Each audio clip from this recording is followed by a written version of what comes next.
अब हम स्टार्ट करते हैं exercise. This is exercise 1.3. 1.3. This exercise is on page number 14 NCERT class 9th. हमारा चैप्टर चल रहा है नंबर सिस्टम. ठीक है, इसके क्वेश्चन नंबर 1 पर आते हैं. इसे क्वेश्चन नंबर 1 में लिखा है write the following decimals, write the following in decimal form and say what kind of decimal expansion is. मतलब हमें बताना है इसके अंदर कि ये टर्मिनेटिंग है या नॉन टर्मिनेटिंग है. जिस क्वेश्चन में आपको डिवाइड करने की जरूरत नहीं लग रही आप उसमें डिवाइड ना करें. जैसे फर्स्ट पार्ट है 36/100, दिस इज फर्स्ट पार्ट. तो आप इसको डायरेक्टली लिख सकते हो 0.36. तो जब आप इसको डायरेक्टली लिख सकते हो 0.36, आपको साफ साफ पता चल गया कि दिस इज टर्मिनेटिंग. तो इसमें आपको कोई भी प्रॉब्लम नहीं होगी, आप डिवाइड करने की आपको यहां पर जरूरत नहीं पड़ी. आप ऐसे ही सेकंड पार्ट में अगर देखते हैं दिस इज 1/11. अब आप इसको डिवाइड करते हैं 1 डिवाइडेड बाय 11, दिस इज 0.0. अब आप खुद देखिए यहां पर कि एक और 0 लगाना पड़ेगा तभी ये डिवाइड हो पाएगा. तो आपने ये डिवाइड किया, 11 9s are 99, अगेन यहां पे आया 1 और फिर से आपको एक 0 लगाना पड़ेगा क्योंकि डेसिमल तो हम लगा चुके हैं. लेकिन सिंस ये फिर से 10 जो है 11 से छोटा आ रहा है तो पहले एक 0 लगेगा, अगेन फिर 100 आ जाएगा, फिर आप 9 से करेंगे 99 और ये फिर से 1 आ जाएगा. तो आपको साफ साफ पता चल गया दिस इज 0.09 बार. तो this is non terminating decimal expansion. This is non terminating decimal expansion. ऐसे ही हम थर्ड पार्ट पर आते हैं. थर्ड पार्ट हमें दिया हुआ है, थर्ड पार्ट विच इज 4 1/8. 4 1/8. ये मिक्स फ्रैक्शन है, इसको चेंज करते हैं प्रॉपर में. दिस इज 33/8 और अब मैं डायरेक्टली लिख रहा हूं. इसको डिवाइड जब आप करोगे 4.125 आएगा और रुक जाएगा. तो ये हमारा टर्मिनेटिंग डेसिमल एक्सपेंशन होगा. This is terminating decimal expansion. Fourth part पर आते हैं. Fourth part is 3 divided by 13. अगर आप चाहो तो आप डिवाइड ओरली भी कर सकते हो. अगर आपकी कैलकुलेशन स्ट्रांग है आप डायरेक्टली भी लिख सकते हो. अगर आपकी कैलकुलेशन स्ट्रांग नहीं है तो कोई बात नहीं, आप इसको डिवाइड करके चेक कर सकते हो. मैं अभी आप लोगों को डायरेक्टली बता रहा हूं. अगर आप चाहो तो मैं कर सकता हूं. दिस इज 3 डिवाइडेड बाय 13 है. आपने पॉइंट लगाया 0, 13 2s are 26 and this is 4 0. 13 3s are 39 and this is 1. अब ध्यान से देखना, अब आपने फिर से 0 लगाया तो ये सॉल्व नहीं होगा. आपने 0 ऊपर भी लगाया और नीचे भी लगाया. 13 7s are, this is 91 and again यहाँ पे 9 आया and 0 आया. 13 6s are, this is 78, यहाँ पे आया 12 और अगर आप ध्यान से देखोगे यहाँ पर तो फिर से 0 लगाने के बाद 9s are 117 एंड अगेन आपके सामने वापस 3 आ गया जहां से आपने शुरू किया था. तो फिर इसका मतलब दिस इज 0.230769 एंड बार आपका ऊपर लग चुका है और आपको साफ साफ पता चल रहा है this is non terminating decimal expansion. तो ये हमारा फोर्थ पार्ट था जो नॉन टर्मिनेटिंग डेसिमल एक्सपेंशन हमारे सामने है. नेक्स्ट देखते हैं फिफ्थ पार्ट. फिफ्थ पार्ट हमारे सामने है 2/11. 2/11 जब आप 2 को 11 से डिवाइड करोगे 2 divided by 11, this is point again 0. आपने यहाँ पे 1 से किया 11, दिस इज 9 0. ये 8 पे किया 88, अगेन यहाँ पे 2 आ गया. दैट मीन्स 2/11 जो है वो 0.18 बार हो जाएगा and this is non terminating decimal expansion. This is non terminating decimal expansion हमें साफ साफ क्लियरली यहां पर दिखाई दे रहा है. सिक्स पार्ट देखते हैं. Six part is 329 divided by 400. 329,400 को जब आप डिवाइड करेंगे तो मैं डायरेक्टली लिख रहा हूं दिस इज 0.8225. तो आप देख सकते हैं यहां पर कोई बार नहीं है. This is terminating decimal expansion. This is terminating decimal expansion. Question number 2 पर आते हैं.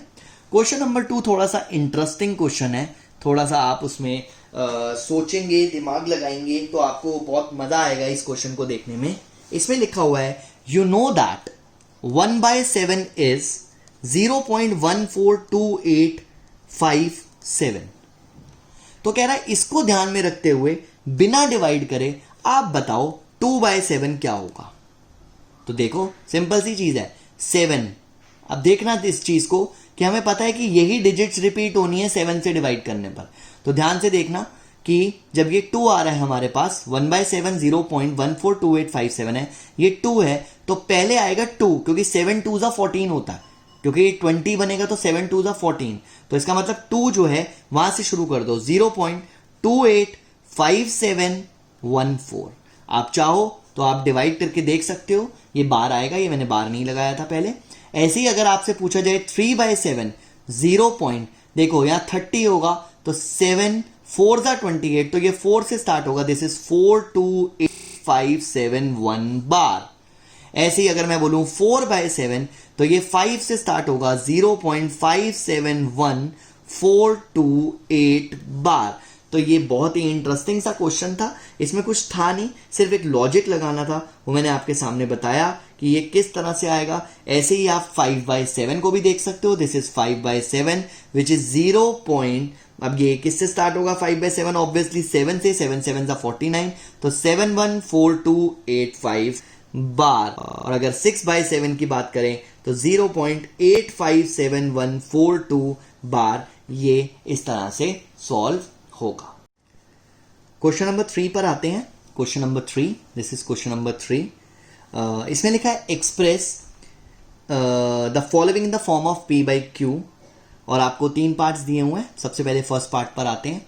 0.6 बार, ये हमारा नॉन टर्मिनेटिंग नंबर है, इसको रैशनल नंबर है, इसको P/Q की फॉर्म में लिखना ऑब्वियसली, ये मैंने आपको पहले भी सिखाया है। x इज इक्वल टू 0.6 बार, इसको फर्स्ट इक्वेशन मानते हैं। सिंस एक नंबर के ऊपर बार है तो 10 से मल्टीप्लाई कर दिया, 0.666 इंटू 10। अब आप ध्यान से देखिए 10x इज इक्वल टू 6.6 बार, तो ये हमारे सामने सेकेंड इक्वेशन आ गई है। अब आप जब सब्ट्रैक्ट करोगे सेकेंड में से फर्स्ट को तो ये 9x इज इक्वल टू 6, ध्यान से देखना 6.6 बार माइनस 0.6 बार, तो ये 9x इज इक्वल टू 6 बचा, which is x is equal to 6/9, तो ये 2/3 हमारा फाइनल आंसर होगा, and that's it. Second part पर आते हैं। सेकेंड पार्ट थोड़ा सा इंटरेस्टिंग है, 0.47 बार। अब यहां पर एक ही नंबर के ऊपर बार है तो हमने 10 से ही मल्टीप्लाई करना है ऑब्वियसली, तो हमने x इज इक्वल टू 0.47 बार रखा। तो ध्यान रखना है आपने यहां पर जब आपने 10 से मल्टीप्लाई किया, this is 10x is equal to, ये फर्स्ट इक्वेशन 0.4777 इंटू 10, तो 10x इज इक्वल टू यह आ गया 4.77 बार। यहां पर आप लोग कंफ्यूज मत होना, आप चाहो तो 4.7 बार भी लिख सकते हो, कोई प्रॉब्लम नहीं है, बट अगर आप 7 बार लिखोगे तो ज्यादा बेटर रहेगा, क्योंकि देखो 7 बार से पहले एक नंबर है। अगर आप खाली 7 बार लिख देते तो आप थोड़ा सा कंफ्यूज हो जाते। फॉर एग्जाम्पल आपके सामने ऐसी सिचुएशन आ जाती 0.47 बार और 4.7 बार, तो शायद आप कंफ्यूज हो जाते कि इसको कैसे सब्ट्रैक्ट करें, इसलिए मैंने 7 बार से पहले एक नंबर आपके सामने लिखा है ताकि मुझे सब्ट्रैक्ट करने में कोई प्रॉब्लम ना हो। देखो जब मैं सब्ट्रैक्ट करूंगा तो 4.77 बार और 0.47 बार मेरे सामने आएगा, ये 0 हो जाएगा, दिस इज 3 एंड 4, तो मेरे पास बचा 4.3, तो x की वैल्यू आ गई 4.3 डिवाइडेड बाय 9। जब मैं डेसिमल हटाऊंगा दिस इज 43/90, तो ये इस एक्सपेंशन की P/Q फॉर्म होगी और ये मेरा फाइनल आंसर होगा। क्वेश्चन नंबर 3 के थर्ड पार्ट को देखते हैं। थर्ड पार्ट इज 0.001 और तीनों के ऊपर बार है, कोई बात नहीं, x is equal to 0.001 bar, this is first equation. Since तीनों के ऊपर बार है तो 1000 से मल्टीप्लाई करेंगे, ये हमने 1000 से मल्टीप्लाई करा, 0.001 001 001 इस तरह से चलेगा इनटू 1000। अब आप ध्यान से देखना, this is 1000x is equal to, since 3 0 थे तो डेसिमल 3 प्लेसेस आगे बढ़ेगा, तो ये 1.001 बार आ जाएगा, विच इज सेकेंड इक्वेशन। अब आप सेकेंड इक्वेशन में से फर्स्ट इक्वेशन को जब सब्ट्रैक्ट करोगे तो 1000 में से एक x माइनस करेंगे तो 999x इज इक्वल टू सिर्फ 1 बचेगा, क्योंकि देखो ये 001 बार 001 बार कैंसिल हो जाएगा, 1 माइनस 0 इज 1, तो x की वैल्यू आ गई 1/999 and this will be our final answer. तो ये थर्ड क्वेश्चन का थर्ड पार्ट आपके सामने था। आते हैं नेक्स्ट क्वेश्चन पर। फोर्थ क्वेश्चन है, फोर्थ पार्ट नहीं है। फोर्थ क्वेश्चन भी पी बाई क्यू की फॉर्म में चेंज करना है। दिस इज 0.999, इसको पी बाई क्यू की फॉर्म में चेंज करना है। आपके सामने ये दिया हुआ है 0.99999, इसको आपने चेंज करना है। दिस इज क्वेश्चन नंबर 4, मैं लिख रहा हूं यहाँ पे, मेंशन कर रहा हूं। क्वेश्चन नंबर 4 है, exercise 1.3 NCERT first chapter number system. इसमें लिखा हुआ है express this in the form of p by q. Are you surprise by your answer with your teacher and classmate, discuss why the answer make sense. Obviously बात है, मैं आपको पहले ही इस चीज का हिंट दे देता हूं। अगर आप इसको राउंड ऑफ करो तो 0.999999 एक्चुअली में क्या होगा, 1।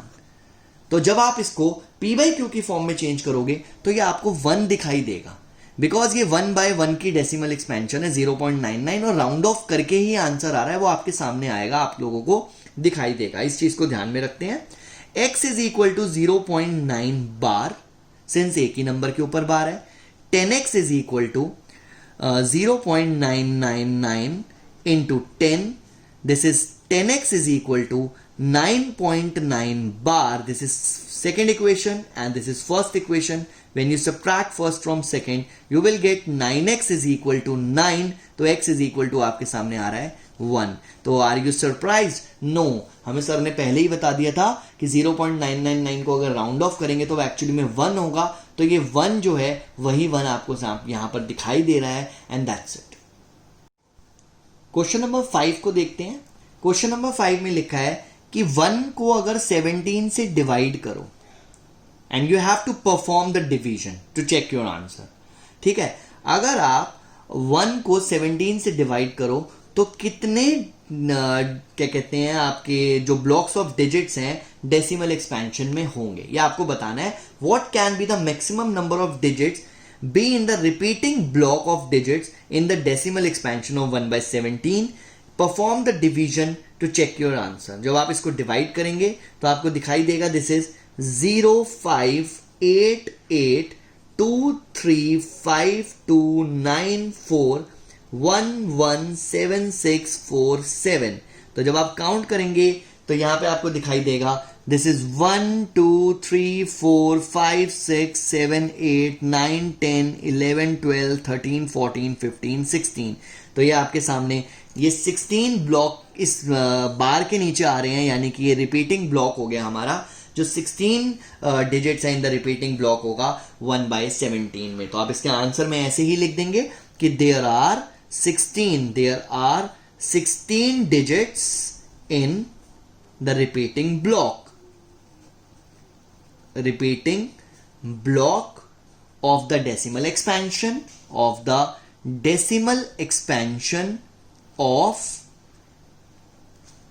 1/17। तो ये आपका फाइनल आंसर होगा, एंड दैट्स इट।